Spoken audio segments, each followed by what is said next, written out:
And hello and welcome. I'm David Boles, and this is Boles.tv, B-O-L-E-S.tv. Hard to know what to wear today. It's hot inside and it's cold outside, but the outside is actually better with the windows open coming in to cool down a person, so I don't know what I'm doing today. I don't know what I'm wearing or why. Maybe I should roll up my sleeves just to give a little bit of air conditioning. That's how we did in the old days, right? Well, we are here, live with you, Monday through Friday, 9 a.m. And we're having lots of different interesting topics today that we're going to get to and investigate. Some updates from yesterday, some of this will be ongoing, some of it will be new to you and to me. As you can see, we now have several new overlays as part of the Boles.tv live stream. In the upper left-hand corner, we have our Discord server with its vanity URL, discord.gg/Boles. Now, I just said that wrong, so I'm going to put it in the Twitch chat so you can see. It's discord.gg/BOLES. And we have new people joining us every day.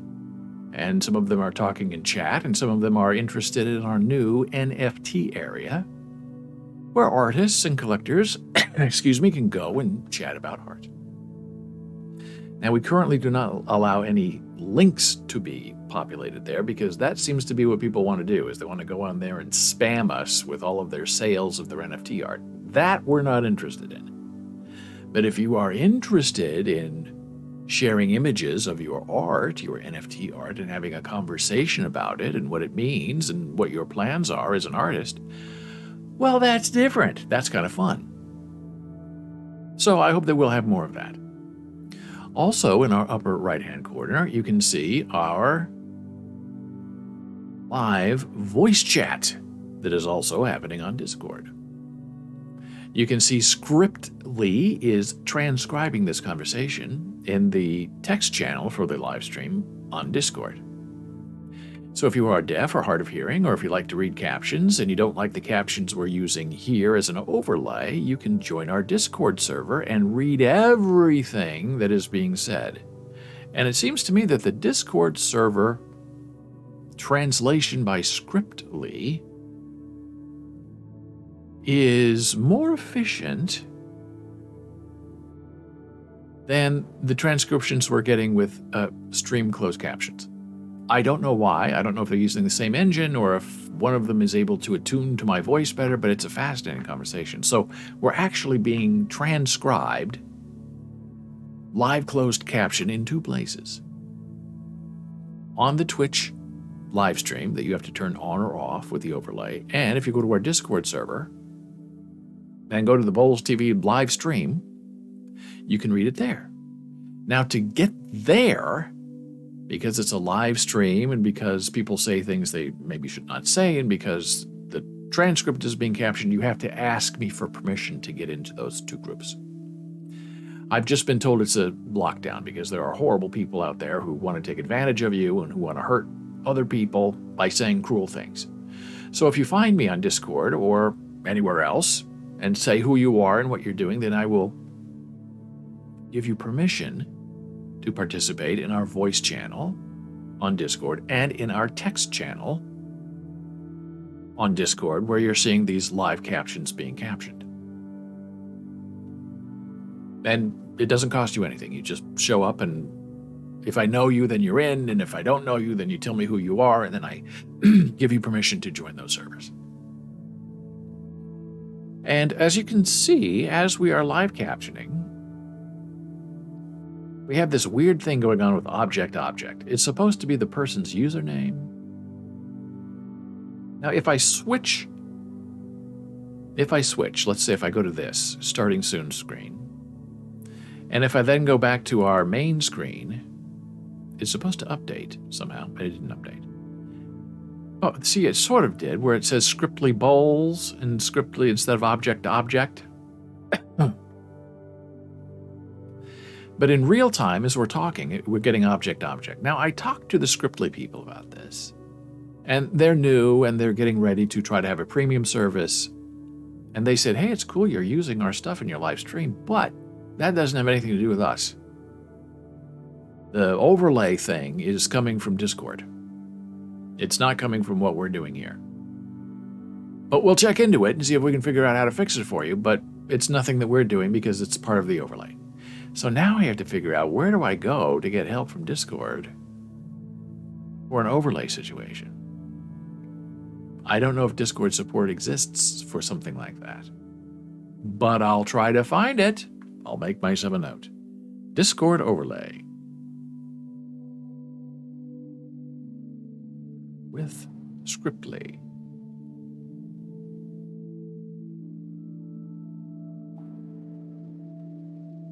So that's what we're doing now and so far. And we're trying to get things figured out, and I appreciate your support and your patience as we work on making all of this come together and work. It's been a long process. 4 or 5 months now we've been live streaming, and every single day something new happens and something breaks that has to be fixed. But that appears to be the nature of live streaming. You watch these professional live streamers who are making $500,000 a year, and their headphones don't work, and their mixer is broken, and their mic falls down. So this is just part of it. I tend to be a perfectionist. I don't like things that go wrong, but when you're doing live TV, just like live theater, you rehearse, you prepare, and then you deal with the disaster that is sure to come. When you're making stuff offline, like videos and podcasts that you record privately, those you can make as perfect as possible, because you can just do it again. In a live stream, you can't do it again. There's no do-overs in a live stream. You're just stuck.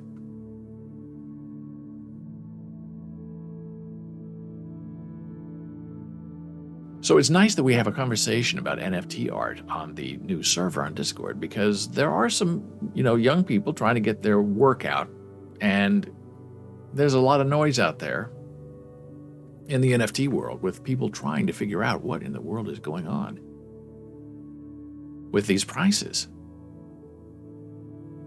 where a Bored Ape sells for $300,000. And last week I was talking about an NFT artist, who released 8,000 copies of the exact same image, selling for 1 Ethereum, which was around $3,000 at the time, and sold out in 45 minutes. $24 million earned in 45 minutes. And because I'm old and dumb, I thought the name of the artist was XCODE, because I had looked up that artist before and I thought that was the name, but that's not the name. The name is XCOPY is the name of the person.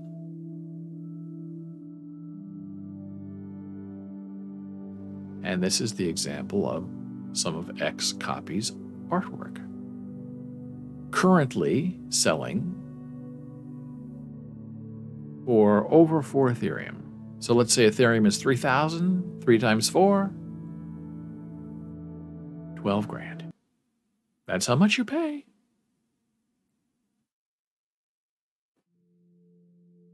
That is how much you'll pay for an XCOPY original.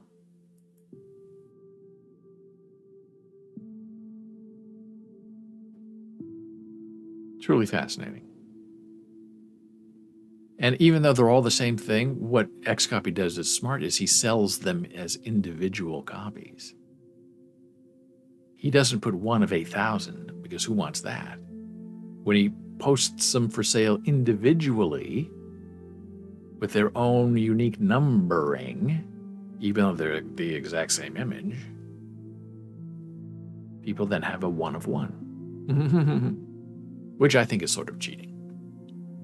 But hey, who am I to argue? I've never made $24 million in my life, let alone in 45 minutes.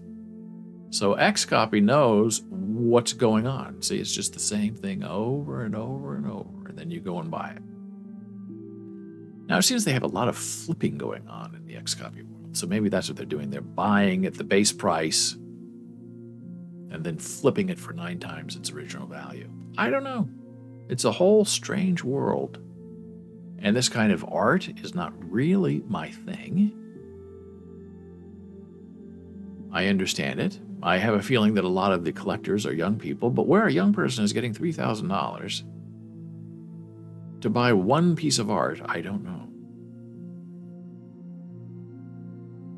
I would rather, that's the question, would you rather have one piece of art worth $3,000, or would you rather have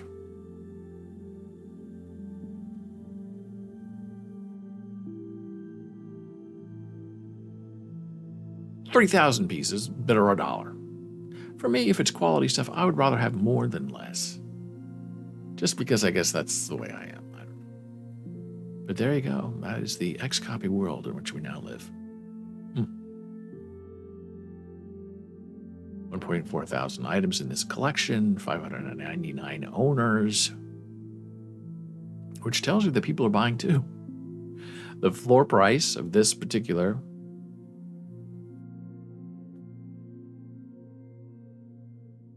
item is 4.69 Ethereum.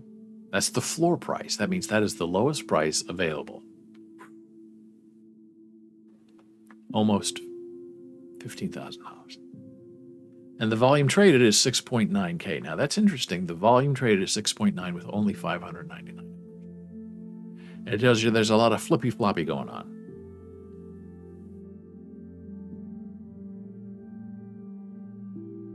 And this is, I guess, the XCOPY main homepage where you see a wider variety of what is available.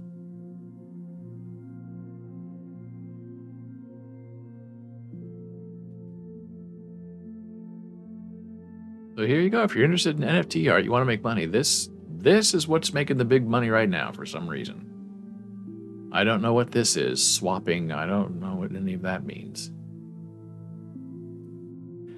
And it's curious, it's interesting, different. I don't know if I would spend that kind of money on it, though. You could get 3 or 4 top quality sabbats for, $3,000. But maybe some people just want one of something and then they're satisfied and they're happy and they go home. I understand that too.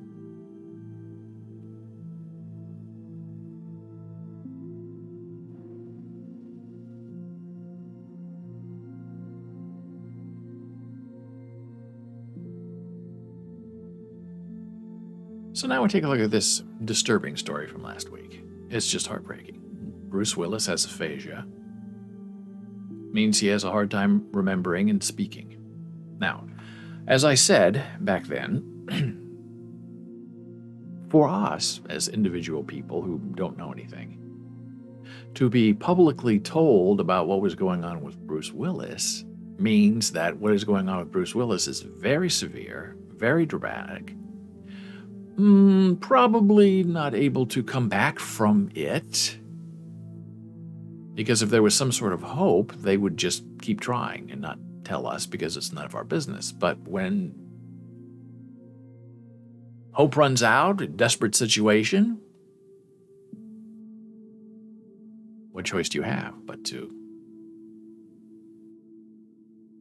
just announce it and try to move on? Now, here's where it gets really interesting.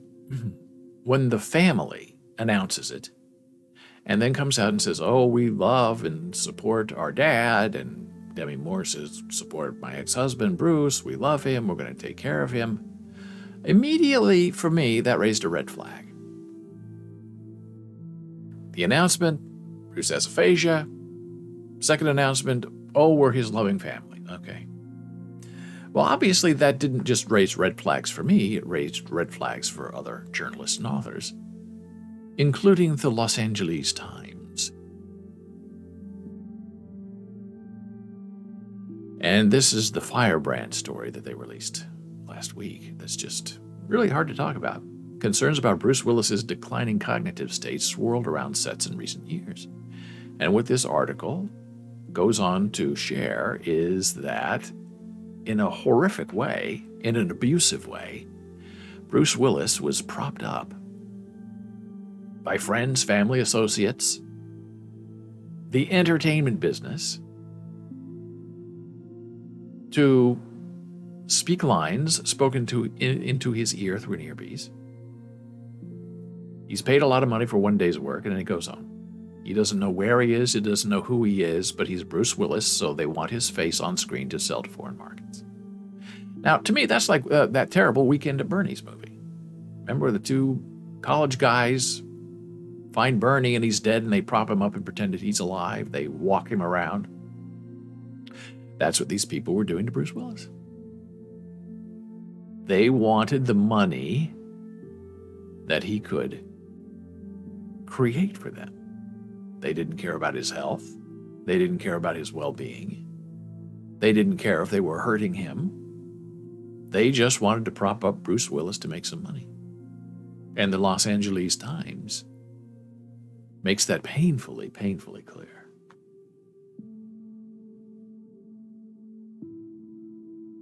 Just days before Bruce Willis was scheduled to turn up on the set of one of his latest action films, the director of the project sent out an urgent request.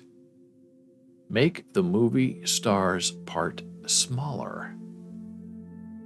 It looks like we needed to knock down Bruce's page count by about 5 pages, which is not much. Usually, screen time, runtime, 1 page is 1 minute. So we need to knock down his page count by 5 minutes?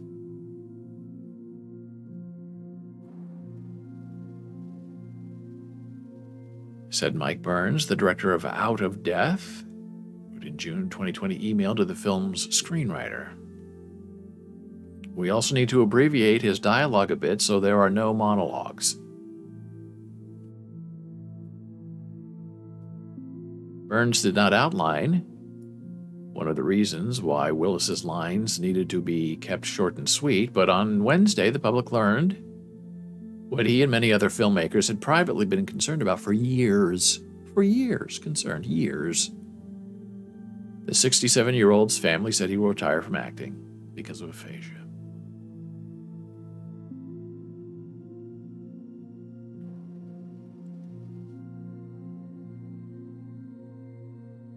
Those individuals questioned whether the actor was fully aware of his surroundings on set, where he was, often paid $2 million for 2 days of work. According to documents viewed by the Times, filmmakers described heart-wrenching scenes as the beloved Pulp Fiction star grappled with his loss of mental acuity and an inability to remember his dialogue. An actor who traveled with Willis would feed the star his lines through an earpiece, known in the industry as an earwig, according to several sources. Most action scenes, particularly those that involved choreographed gunfire, were filmed using a body double as a substitute for Willis, which is fine. That's ordinary. Stars don't do those kind of things. In one alleged incident 2 years ago, on a Cincinnati set of the movie Hard Kill, Willis unexpectedly fired a gun loaded with a blank on the wrong cue.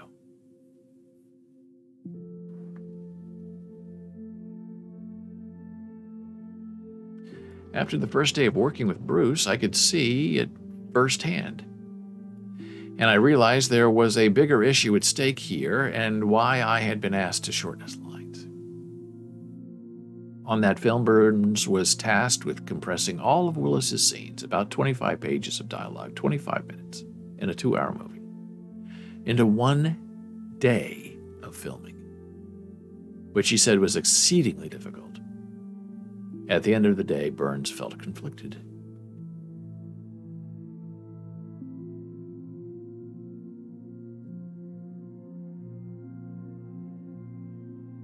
Willis's longtime management team, including a powerhouse group of agents at the Creative Artists Agency, made sure that his film shoots were limited to 2 days. The actor's contract stipulated that he was not to work more than 8 hours a day, but he often only stayed for 4.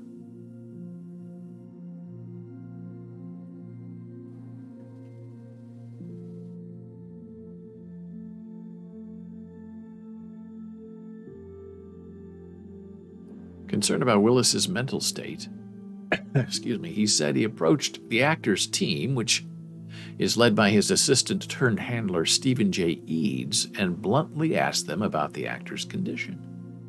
Oh, they stated he was happy to be there, but that it would be best if we could finish shooting by lunch and let him go. They quickly filmed the actor's parts, even as Willis questioned where he was. I know why you're here, And I know why you're here. But why am I here? And he wasn't kidding.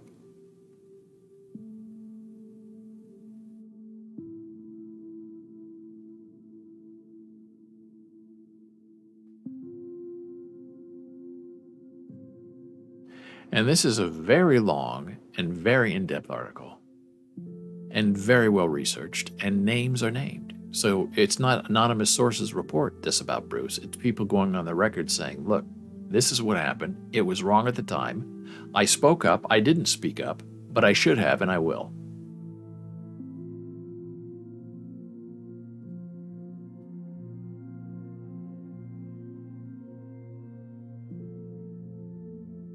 Eads, who began working with Willis as his assistant in the 1990s, served as his on-set handler. The guy guided Bruce everywhere, one crew member said on 2020's Hard Kill. He carted him around and kept an eye on him. For his work, Eads is credited as a producer on Willis's films. In December 2018, Eads entered into a 3-picture deal with the now defunct MoviePass Films, for which Eads received $200,000 per picture.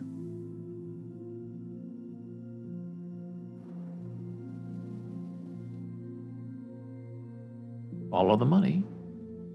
In addition, actor Adam Hewell Potter was guaranteed bit roles in Willis films and served as Willis's prompter, providing the actor his lines through his earpiece. And for that, he was paid $4,000 a week.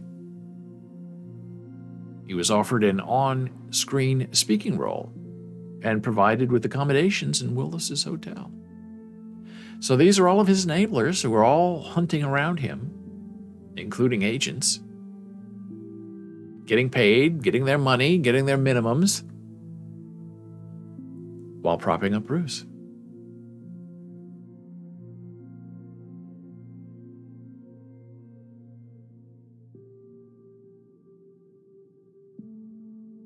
So it makes you sad for the person that we used to know as Bruce, and now he's changed. His personality is different. Now, is he the same person? Is he still Bruce Willis?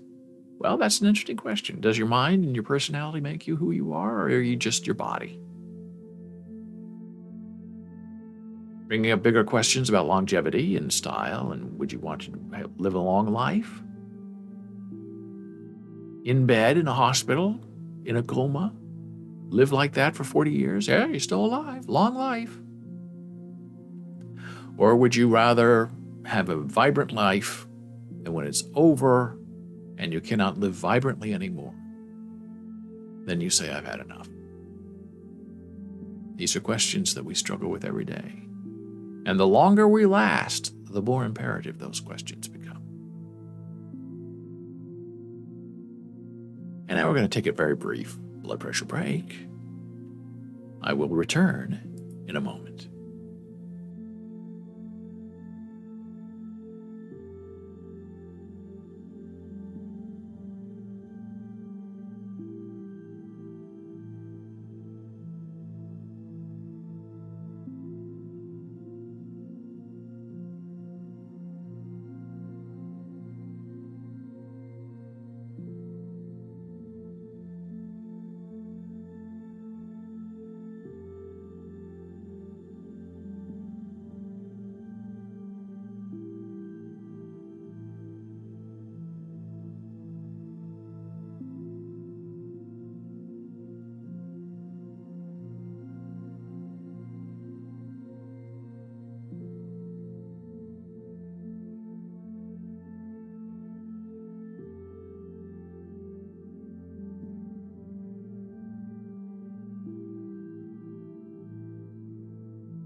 And we're back on Boles.tv, BOLES.TV,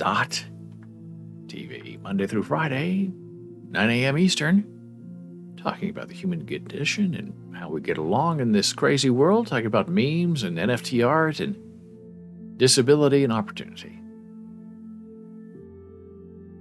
Well, after that Bruce Willis conversation, it's just like, oh boy, it takes all the steam out of you. It makes you really angry. It makes you really sad at the same time. So to cleanse ourselves, we're going to do the ritual of doing something very painful that is supposed to be intelligent and helpful, which is playing chess with the chessable trainer. Humiliation waiting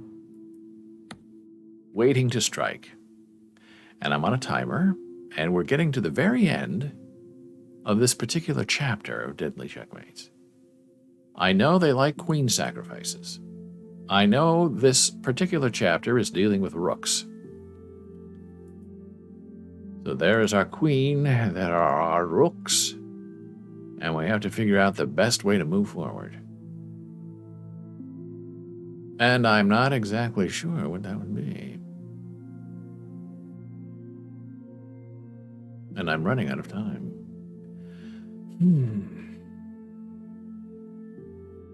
Thinking it just might be a rook move from here to here. Straight up the old bellyache. And then the rook takes. And then what? Then it gets very nasty. I gotta do something. I'm running out of time. I'll try it. Nope. See, they want a queen sacrifice. Every time. So now they make me make the right move. Boom, boom. And then I lose my queen. What? Then it gets smarter. I take, revealing, right? This goes here. Which then creates a revealed check on the king. Which is fabulous. And I like it. So I'm going to do it. And the king moves properly, which is good. Because you're tempted to go here. And put the king in check. But then the king will just take. So that is not the move you want. Now you could just go here. But that doesn't work either. You could go here. Whoops, almost did it. Which would be interesting. But they really, really like when you put the king in check. Which it doesn't appear I can do it, because if I go down here, the king will just take. So I like this move. I'm going to make this move, where I'm just going to take this and shore things up. Well, okay, now see, when you get a yellow like that, when you move yellow, that means it's an alternative, but they won't let you use it, because they want you to do it their way.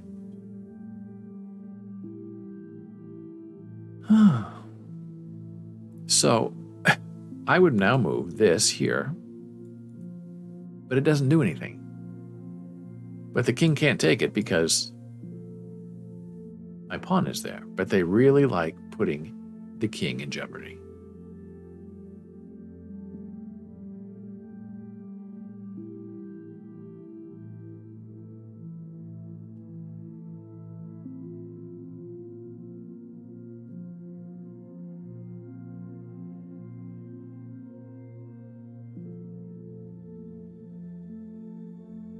So I'll just move it.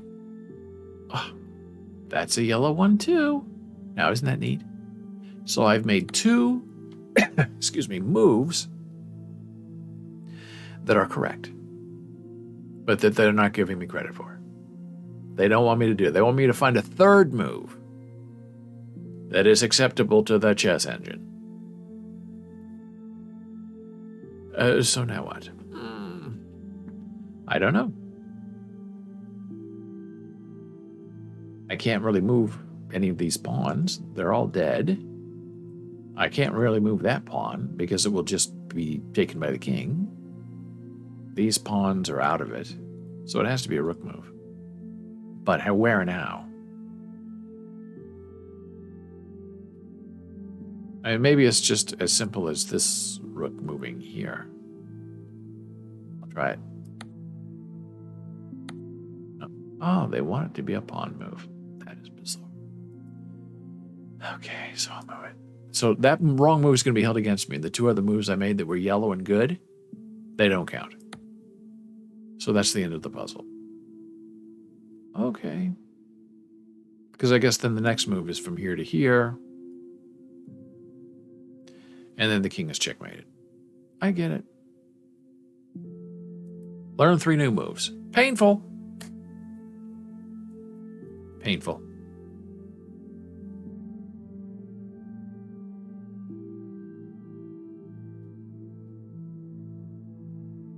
Now here's a 6 mover. That terrifies me. I'll be honest with you.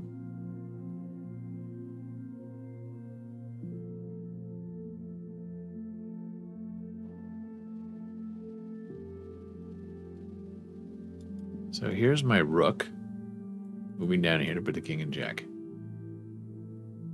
Here's my queen moving here to perhaps put the king in check.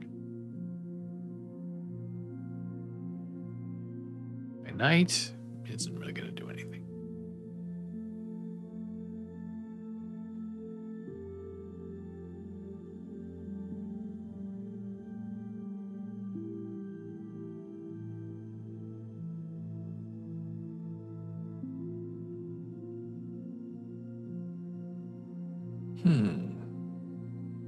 Although I do sort of like I'm gonna make this move. I like the move. Nope, won't let me. They just want me to go down there and sacrifice my rook. I don't like it.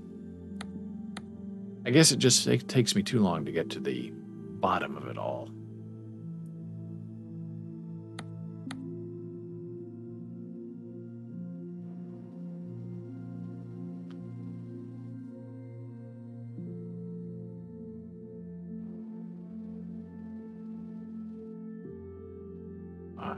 So then I would probably go down here, take this rook, put the king in check this way. Maybe.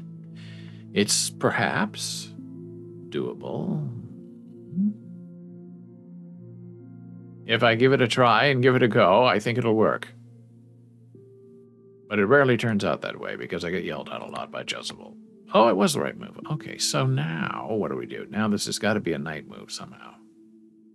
Working on my knight moves. That here, the king is in check.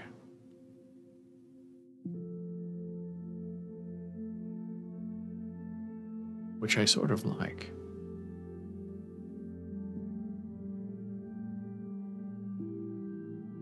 Because the queen really can't help out anything. She can't go here.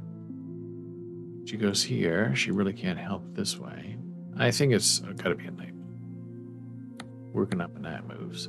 Yeah. Okay, now some jeopardy, because the king's going to take my knight. But I could just go here and protect my knight, which I like.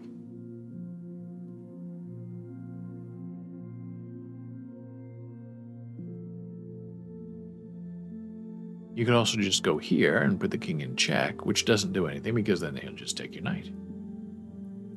So that's why you have to protect the knight with the pawn, I believe. That is the move. Oh, the dreaded yellow box again. The dreaded yellow box. So they don't want me to protect the knight that way, so I probably need to go this way and put the king in check that way. And it's a safe move. No one can take the knight. And they're trying to get my knight. So that is probably the path they want me to take.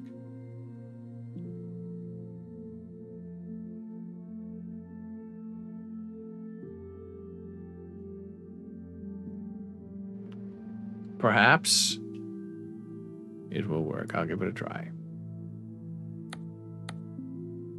That was the correct move. Now, I believe we win the game. Here to here. Queen puts the king in the old checkeroony.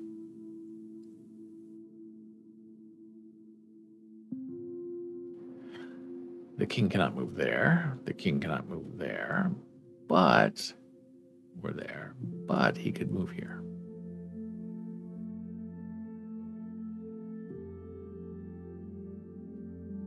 But then I just move this pawn up and it's game over. I think that's it. I think that has to be the answer.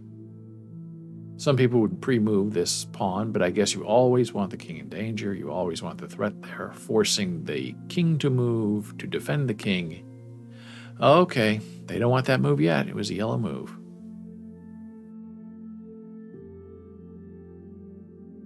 So now I believe it has to be this pawn, this pre-pawn move.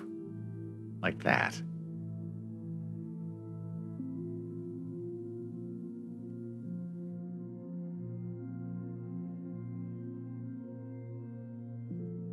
Because nothing else makes any sense.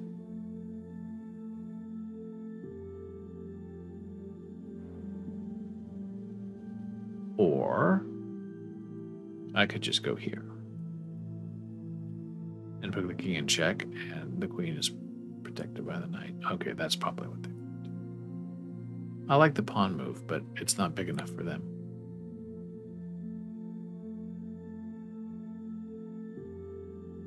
The correct move. Accuracy was 83%. Not bad. For me, not terrible.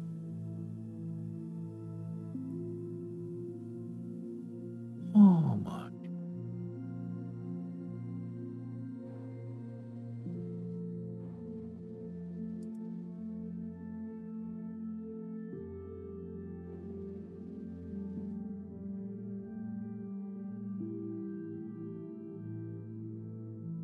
All right, we'll try the daily puzzle. And we're on the wrong day. We're way behind on these daily puzzles, so maybe we should try to get caught up. Oh, we're way behind. Oh, that's March. We got to go to April. Okay, we'll just go to April. We'll go to Tuesday. We'll go to today's puzzle. Just not to bore you. Multitasking. Black to move. Black to move. It's going to be a challenge. Black to move. Now this isn't timed, so I have plenty of time to sit here and make myself crazy trying to figure out what to do next. And I am making myself crazy.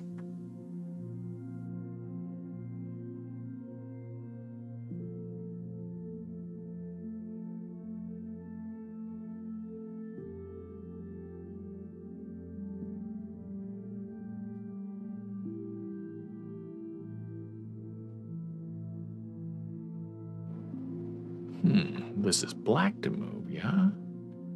Right.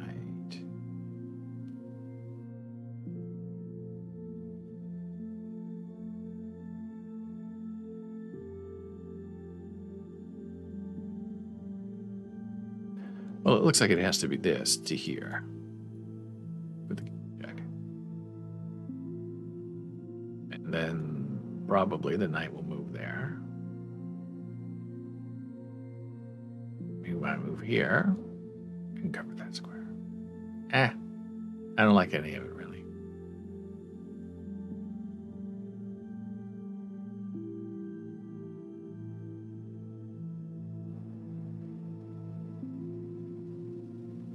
But I'll try it. No.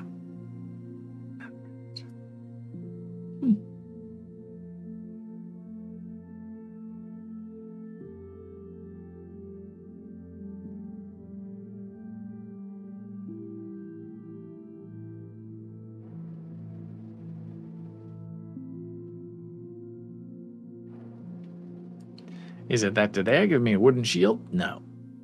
I'm going to try one more time. If I get a third wrong, then I go for a hint, because this is starting to get ridiculous. Do I just take?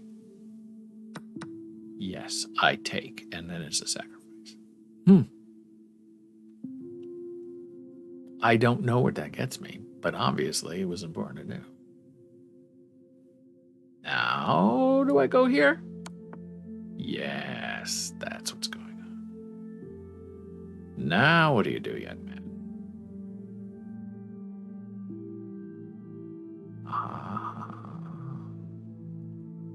I go here to capture the knight. while putting the king in check. And then the king's gonna move again. But I'll do it. Oh, that's the end of the puzzle. Nice. Nice. Hey, sometimes you do well, sometimes you just don't. It's part of it. As we struggle to find our way in the world.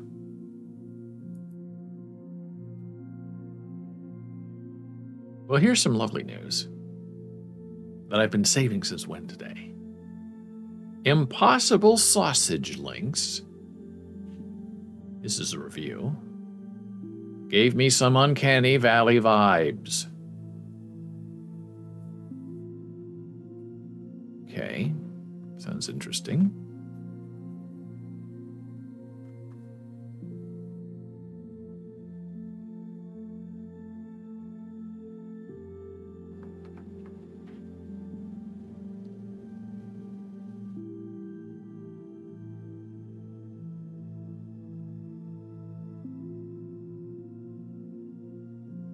Now, there are two major, what they call fake meat, vegetarian, vegan companies right now. The two top ones, the new ones, are Beyond Meat and Impossible Foods. And they both make fake burgers and sausage and meatballs, so they're in competition. Now they've moved into the realm of chicken. But this appears to be, and Beyond Meat was the first one to bring us a sausage. Now Impossible, who is their competitor, looks like they now have a sausage burger. Going the wrong way. Sausage links. And this is a review about it being uncanny. I guess, meaning that it tastes real, but it's not what she thinks it is, or she thinks it is. He or she. Florence. I'm weird about eating meat. I generally prefer not to eat it at all. But since I'm already such a picky eater about everything else, I try to incorporate it into my diet, lest I disappear into nothingness.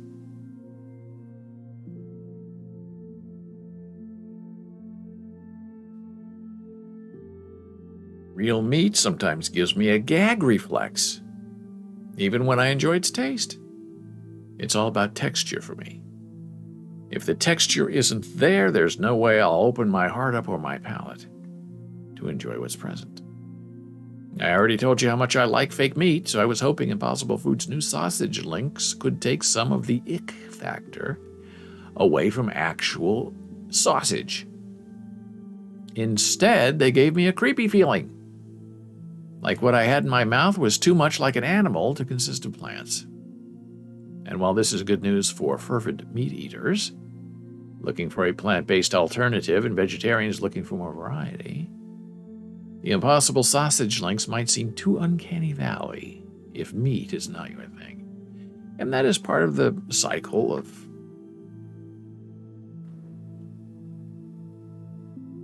eating abuse that concerns some people.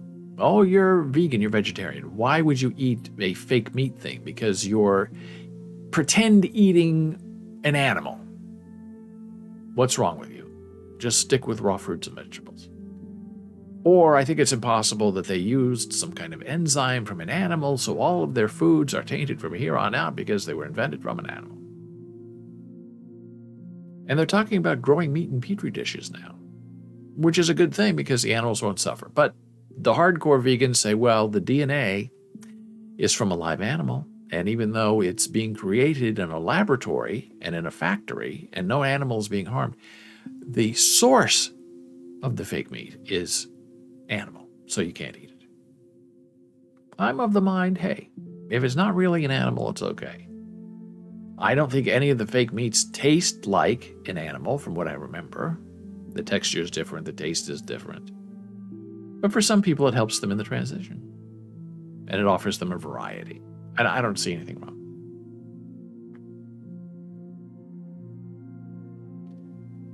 I can't believe it's not pig. Which is really kind of silly as an argument. Impossible Foods has launched 3 flavors of plant-based sausage links, which are supposed to mimic the look and feel of natural pork. They come in bratwurst, Italian, and spicy styles. the latter of which I was able to test on my family. Notice, on my family, not with my family.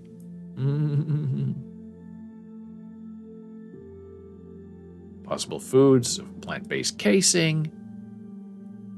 It's the satisfying snap that people like. It's easy to cook. And the plant food stuff is very easy to cook. You just put it in, you warm it up like 3 or 4 minutes till it's hot enough, and then you just eat it. The real stuff, because it's flesh and muscle, you really have to cook it for a long time. Too real for me. It's a weird criticism. I fed this spicy sausage to 4 different family members. They all had an opinion on it. One person said the sausage was tasty enough to pass for the real thing, and that it offered a reminiscent crunchiness of the first bite. Another person thought it was too spicy for their liking. Well, if you're eating spicy sausage, it's going to be spicy. But I thought the flavor reminded me of the attic-aged Romanian sausage links I grew up eating with my breakfast. And that's an interesting thing I've learned about vegan and vegetarian lifestyles over the past 20 years is they really like to add a lot of salt and a lot of spice. And if you're from the Midwest like me, where you grew up with steak and potatoes, having these, what I call, exotic tastes of these different flavors and spices, turmeric tastes like soap to me. It's not a helpful resolution of cause. Because something that is so salty that you can't take out, and something that is so spicy that you can't take out, you have to find ways to numb it down a little bit. But I think this is really great. And the fact that she can't tell the difference, that it's real meat and not real meat, it's a good thing. Eating is hard for picky folks like me. I haven't been happier about eating since all these plant-based alternatives came down the pipeline to rescue me from the nauseating feeling of realizing there's a tendon in my mouth. If you're sensitive about food texture the way I am, the Impossible Foods sausage links might be too close to the real thing to convert you. Oh, come on. That's just silly. At the very least, once I reminded myself it wasn't an animal, I had no problem finishing half a link. If you do like meat, the consistency of these Franken sausages may be too far off to convince you. And she closes with, I still prefer some of Impossible Foods' other products to this particular one, namely the Whopper. Oh yeah, I agree with that. In its patty form and the wild nuggies, which pretend to be chicken.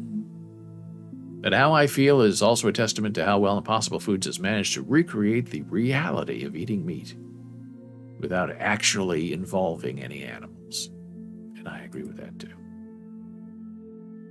So now we're going to take another brief blood pressure break. I will be back momentarily.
And we are back from break. I'm David Boles. This is Boles.tv, BOLES.TNV.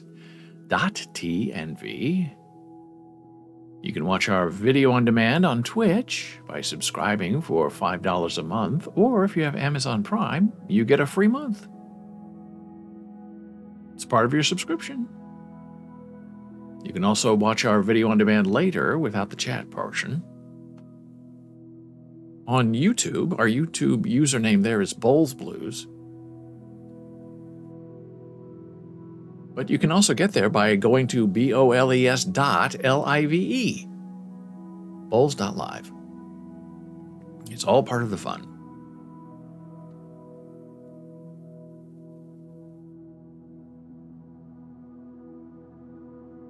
So, we've had a very interesting conversation about chess and wealth and fame and purposing. And now we move back in time just a little bit to see what in the world is going on in the world of censorship and Mark Twain. Now, Mark Twain has been a major vehicle for American censorship because of some of the words he uses to describe people and things. In a modern-day context, people are offended by them, and the point is he wrote them down when he did to preserve them as articles of fact. And some people today don't like that those were facts back then.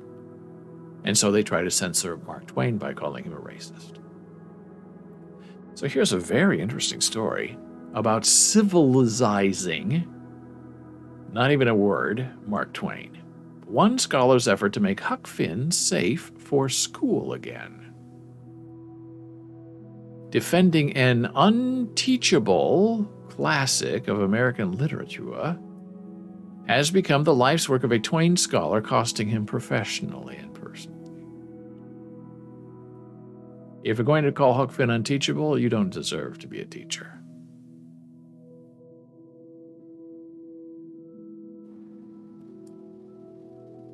All American literature, Ernest Hemingway once proclaimed, comes from one book by Mark Twain called Huckleberry Finn. Despite such accolades, this masterwork from Twain, the pen name used by Samuel Clemens, has been slowly disappearing from American classrooms. A development primarily driven by the novel's repeated use, 219 times in all, of that uniquely offensive term that we uneasily refer to as the N-word. They won't even type the N-word here because it's too offensive. And I have been warned, if you speak the N-word on your live stream, you will be banned for a violation of terms of service. Now, I'm not calling a person that. The character's name is N-word Jim in Huckleberry Finn. But I've been warned, don't do it. You'll get a ban.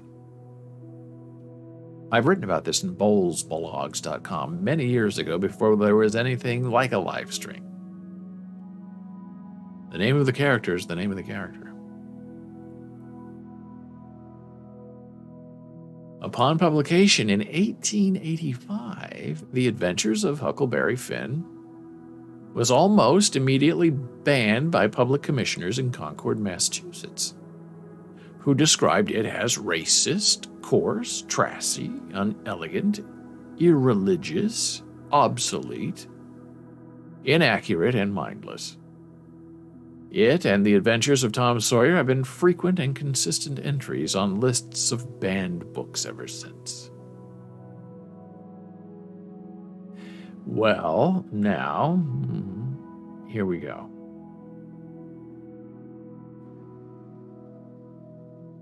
Twain scholar Dr. Alan Gribben believes Twain's work offered too much to be cast aside. So a decade ago, he approached a publisher with the idea of producing new editions of both Tom Sawyer and Huckleberry Finn that replaced the offending term with the word slave. Now today, that wouldn't even go. Slave wouldn't go. The N-word doesn't go, and the word slave doesn't go, because you're hurting the feelings of white children by using those terms. Not black children. It's white children who are offended. who are made to feel uncomfortable in the classroom. Sometimes education is uncomfortable. Sometimes learning new things that you never knew about before can be uncomfortable. And what's wrong with that? In an odd twist of fate, however, Gribben found himself ostracized within the Twain community, a victim of the sort of cancel culture he was attempting to work around. Well, you're editing 2 great novels, censoring them with your own perceived tone of righteousness, and you don't expect kickbacks from the community of Mark Twain, of scholars, of people who love the works as they are, as they sit. He nevertheless stands by these new editions, which he insists represent neither decree nor censorship. Well, they do. Excuse me. Rather, Gribben argues they are an option around censorship, a seminal work in the curriculum.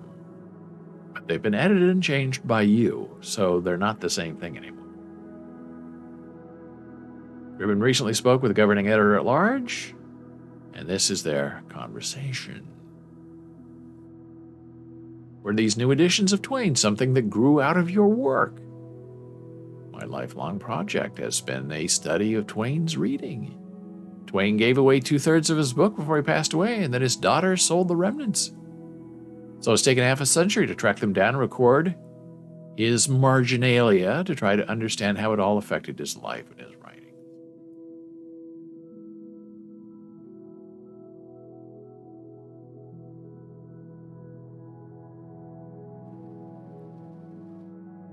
Internet traffic assumed that I was some yokel Southerner trying to erase slavery from Southern history. That showed such a lack of familiarity with Huckleberry Finn that it kind of made my point. Obviously, these people hadn't been taught the novel in school. How bad did it get? He's asked. Well, my publisher had announced in Publishers Weekly that we'd be doing editions of both novels as well as combined edition of both novels, which is the way Twain wanted them to be read. Before we could even get the book to press, a torrent of objections broke out on the internet and in newspapers. My hometown newspaper said, "What is Professor Gribben going to do next? Take the sin out of the Scarlet Letter? And the harpoons out of Moby Dick?"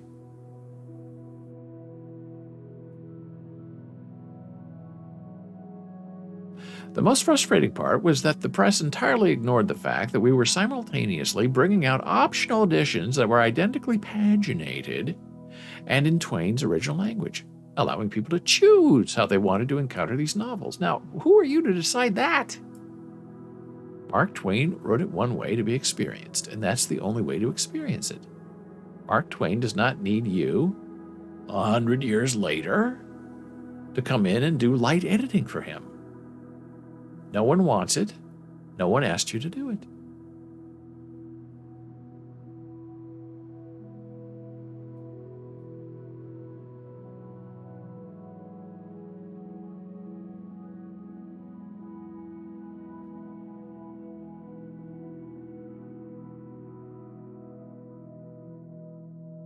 Conversation continues. Twain led the charge to loosen up the English language. It's hard to replace what he brought to the curriculum. I worked as an editorial assistant for the Mark Twain Project at UC Berkeley for 8 years to put myself through graduate school, so I was familiar with the techniques of editing a scholarly edition. I decided to try to solve this problem by at least offering an option to teachers. I'm glad I did it, even though I've gotten the cold shoulder at Twain conferences. This has separated me from some of my most cherished friends in the Mark Twain field. Well, what do you expect? It's like taking a Rembrandt and saying, the color in the background is wrong, so I'm going to make a scholarly choice and repaint it in pink. You're harming both the people and the object and the product and the teaching and the learning when you decide you know more than the original creator. Just ridiculous.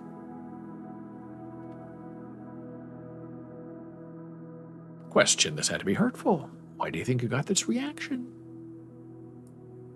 He replies, well, a lot of scholars would rather not teach Twain than change his language. One group that feels very strongly about this is what we might call textual purists. I guess that's me. And I can understand why they feel it's sacrilege to tamper with his language. On the other hand, you can't find a more commercially minded literary artist than Twain in American literature. He was the original show me the money guy. He had his books marketed door to door because he could make more that way than going through retail bookstores. If you could ask him if he could change one word and introduce his work to a lot more readers, I can't imagine he would hesitate. Not as long as the original was also still in print. So now, not even are you just changing Mark Twain, his writing. Now, you're speaking for Mark Twain. Oh, I know Mark Twain. He wouldn't have a problem with the censorship. He'd be just fine with it. He wanted to make money.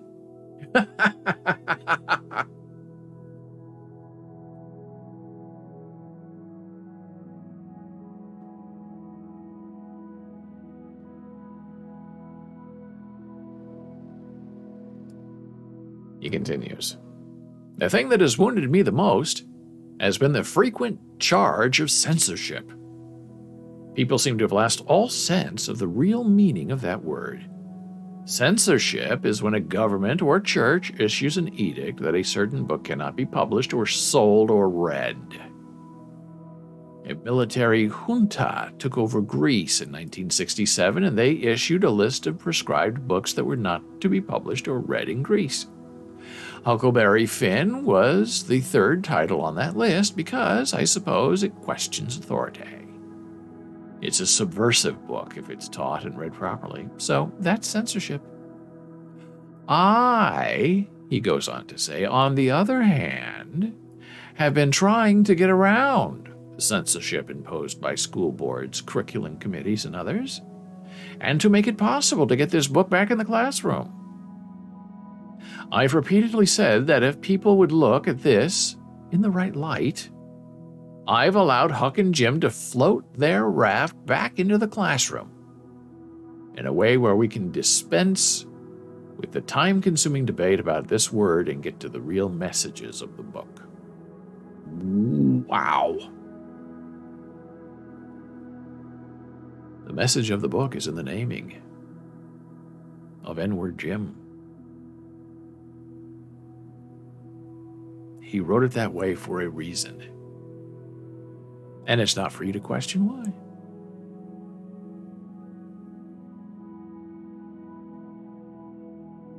And that's the problem we have today, where people think that they know more than the original artist. Well, we'll just go back and change it. There was an incident that I am now remembering. Triggered, I guess. Being back in junior high school, and we had made some kind of audio story, and the devil was in there, and several friends of mine got together and we recorded it on a cassette tape. Very crude, very rudimentary. And we would do different voices by talking to garbage cans, by changing our voices. I think there were 3 or 4 of us in the group, and we stayed late after school. Some had to go home. Some came back to the school. We were there till like 10 or 11 at night to finish this.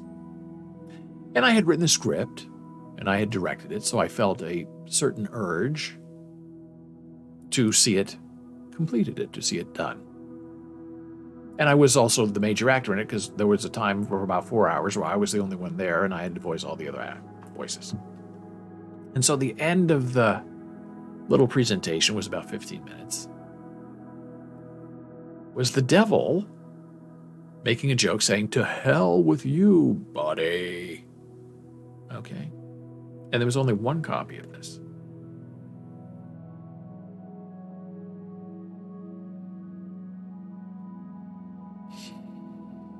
And with the cassette,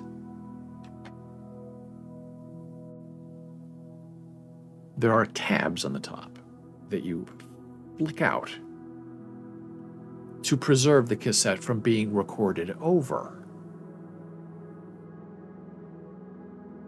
And you could get around it by putting tape over the hole that had been left. Because there's a little thing in the device that comes out. If it can pop into the holes, then it won't record. But if it's blocked by the tab to record, it won't record. Or if you put tape over it, the things can't pop in there to record. So we had this old-fashioned tape player. I think this must have maybe been the 8th grade. And we were playing our performance, and the class was laughing and getting along, and the final joke was, yeah, to hell with you, buddy. Applause. We took our bows. Wonderful time. Success. Grade A. Great. Wonderful. Then I had a handwritten script, and other people in our group had then copied my script and written it in their hands, so we had copies of the script because we didn't have... There were Mimeo machines where you get high on the juice just by smelling it. Didn't have copy machines back then, really. And if you did, they were very expensive. They were not common. And so, it's the aftermath of the performance, and we're all hanging around. And I notice, we only had one copy of this cassette, I notice that one of the guys working on the show was fiddling around with the tape in the machine. And I went over to him. I said, Rick, what are you doing? What are you doing with the tape? And he wouldn't tell me. He's just working on it. I hear him. He's going backwards, forwards, backwards, forwards, backwards, forwards, backwards, forwards. And I was young and unknowing. And I did not think that he would be doing anything nefarious or censorship-like or editing-like. But what I unfortunately realized before it was too late is that he had somehow found not tape to go, because I had flicked out the anti-record things because I had worked on this religiously for 2 days and not really slept. He had taken some tissue paper and wadded it up and put it into a ball and stuck it into both of the tab holes so he could record over our performance. And then he was done. And I said, what did you just do? And he said, I just fixed the end. I said, what do you mean fix the end? The end of what? He said, the performance. It was offensive. I said, what? What did you do? And so he rolled back and played the end. And instead of the punchline of the whole thing, temptation by the devil, to hell with you, buddy, it was to...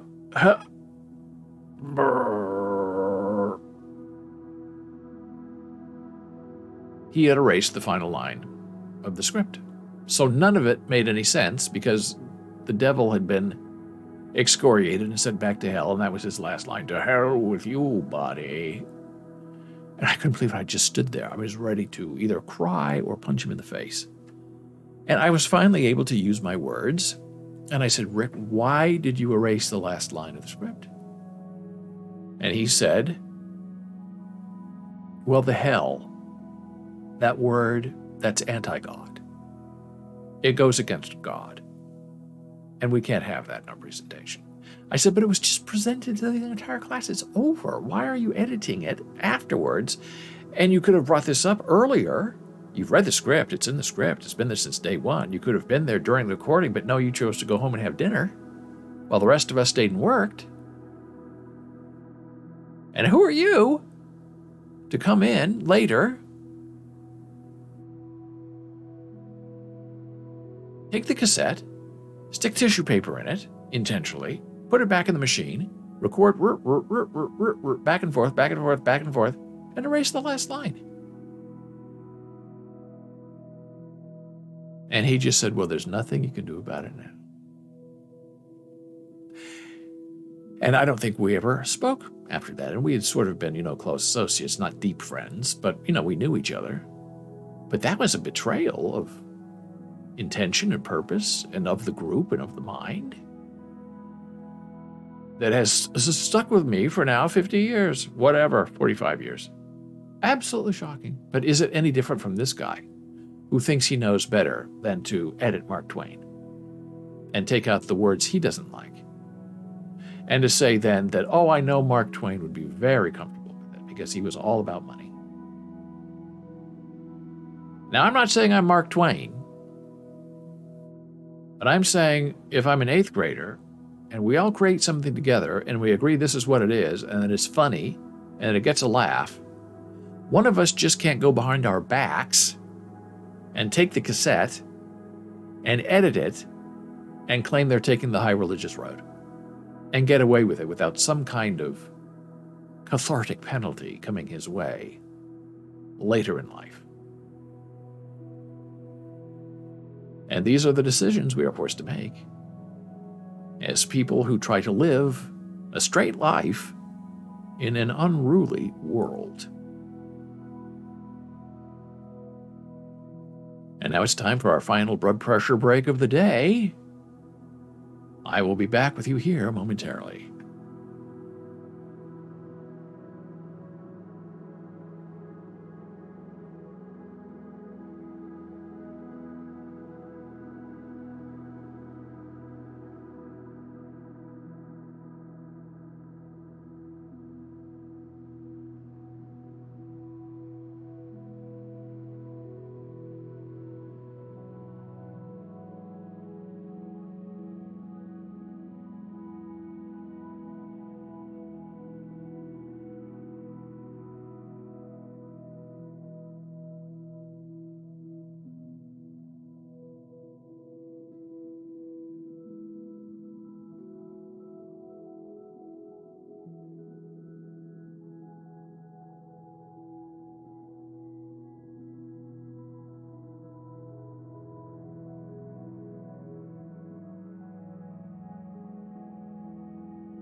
And we're back from break. I'm David Boles. This is Boles.tv, BOLES.tv, Monday through Friday, 9 a.m. Eastern.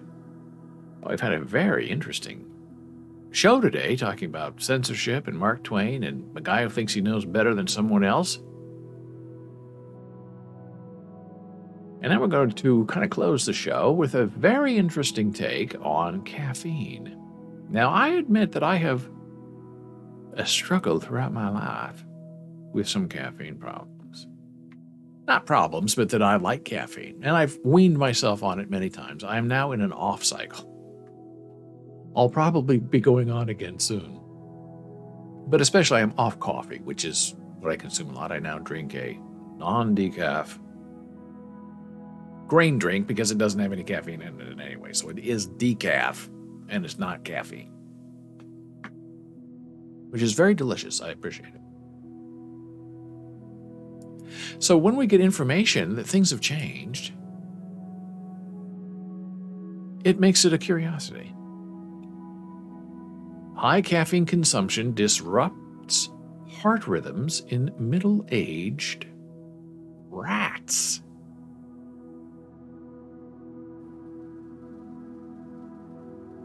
Now that sounds interesting to me, because when I was a young person, I drank a lot of coffee. I drank it because I liked the taste. I drank it because it got me up. And sometimes high school, college, if I was working on a project, writing, I could very easily drink 2 pots of coffee a day, all by myself. And then as you get older, you learn, well, caffeine is important. And if you have to have an IV from a hospital, it has caffeine in it. So you can't ever say I'm totally caffeine-free, because if you have a little bit of chocolate or you need medical attention, you're going to get caffeine. So it's not necessarily a threat to health or a danger to the body, but it can be an issue for some people.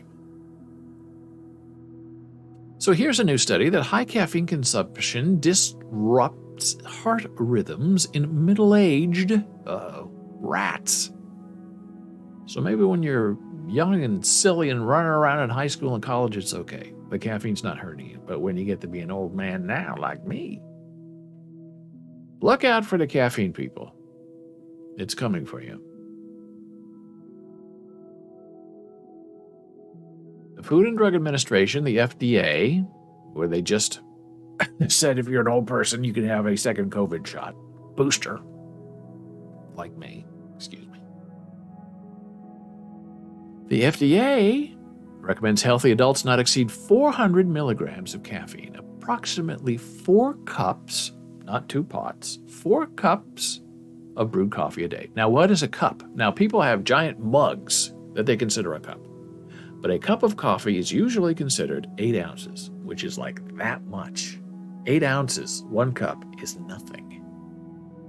People think they're drinking a cup of coffee, but they're having a mug of coffee, which is like 2.5 cups of coffee.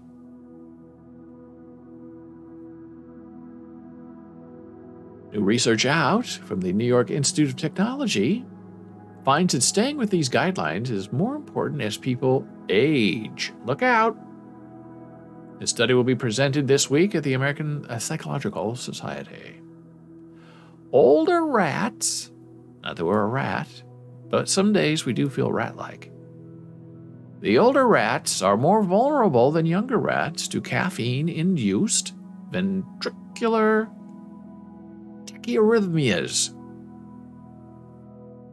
The research team administered an acute dose of caffeine to 4 experimental groups of younger 5-month-old and middle-aged male and female rats. They also gave saline control groups of the younger rats. The team then monitored the rats' heart rhythms via electrocardiograms. And here's the important curiosity part of it, which I find sort of charming in a way. Although there is no concrete age conversion of rats to humans, A 5-month-old rat can be considered the rough equivalent of a young adult human. At 1 year, rats are approximately comparable to early middle age, while similarly there is no precise conversion for a human equivalent to the rat's caffeine dose. A starting estimate would be about 13 milligrams per kilogram of weight, about 880 milligrams for a person weighing 150 pounds. After ingesting the caffeine, all except one of the males and all the females, middle-aged rats developed ventricular arrhythmias. Excuse me. Abnormal rhythms in the lower chambers of the heart. Only 2 younger males and 1 female developed abnormal heart rhythms. None of the controls developed abnormal rhythms. Now that's terrifying, right there. The abnormal heart rates are temporary, but can hold serious health risks, which increase the frequency of the episodes. It would be wise to consume caffeine in moderation. We've been warned by the rats. The rats have stepped forward and offered their body to the gods, and they have found us unworthy and unreal. So that's the big news of the day. You drink too much caffeine and you're old. It messes up your heart, which sort of makes sense.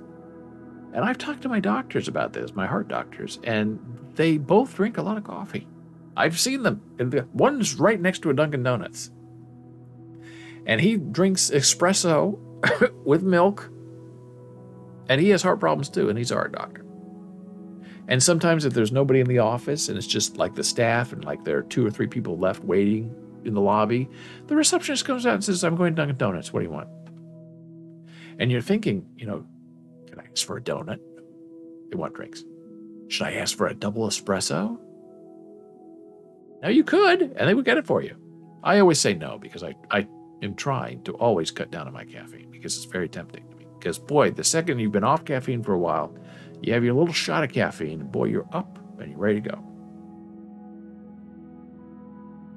So I asked my heart doctors about that, and they say, 2 cups a day, you'll be okay. 2 cups a day is nothing. 2 cups a day is that much coffee in a mug. So for me, it's just, I don't want to count. I don't want to know about milligrams. I can't stop at 1 cup of coffee because I always want another one and another. So I just go with my grain drink, no caffeine. It's better that way, I think. And then if your body needs some caffeine, needs a jolt, if you need an IV and, to wake you up or to get your body animated again, well, then the little bit of caffeine that's in a lactated ringer will come out and wake you up. It will have an effect on you. But if you're drinking 5, 6, 7, 8 cups of coffee a day, a lactated ringer, with a little bit of caffeine, it's not going to make any difference to you whatsoever. Follow the rats. They're leading the way into our grave. And on that note, we've had just about enough of this live stream. I'm David Boles. This is Boles.tv. Thank you for being here. Make sure you join our Discord server. It's new, it's pretty, it's hip, it's happening. It's discord.gg/BOLES. And you can go there and chat with us about NFTs, about worlds, about writing, about publishing. We have private channels for this live stream, text and voice, that you can join, but you have to let me know because I have to give you access, because I have been warned by people who know more than I do that I cannot just have an open chat channel on Discord because a lot of hate will come through there, just randomly, not seeking us out. You can find me on Twitter @David Boles, along with a super follow. You can email me, david@boles.tv. On Facebook, we're regular old BOLES on our business page. Instagram, Boles Books. YouTube, Boles.live. And on TikTok, we are Boles TV. One more time, here is the link to our Discord server. just in chat, in case you want to find us and join us the easy way. It's right here. You can see it. Video on demand. And there you have it. Discord.gg, goodgame/BOLES. So until tomorrow, I wish you a lovely night, a good evening, a happy nap, and may you awaken with your soul ripe with expectation of the promise of a new day. I'll see you soon.